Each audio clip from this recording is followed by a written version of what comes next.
દેશમાં લોકસભાની ચૂંટણીના પરિણામો જાહેર થયા બાદ આચારસંહિતા હટી જતા પાલિકા દ્વારા અટકી પડેલી કામગીરી આગળ ધપાવી છે।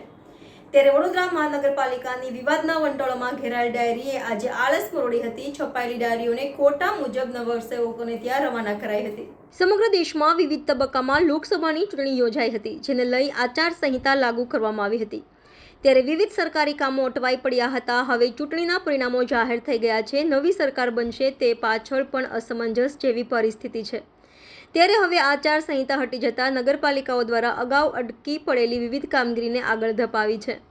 વડોદરા નગરપાલિકાની ડાયરીને લઈ અગાઉ ઘણો વિવાદ જોવા મળ્યો હતો। ડાયરી છપાઈને તૈયાર પણ થઈ ગઈ, પણ વચ્ચે આચારસંહિતા લાગુ થઈ જતા તેને વિતરણ પર બ્રેક વાગી ગઈ હતી।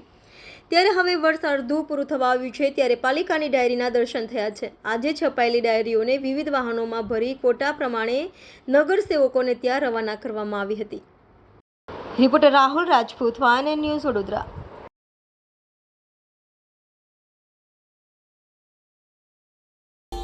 Subscribe now and press the bell icon. Never miss an update.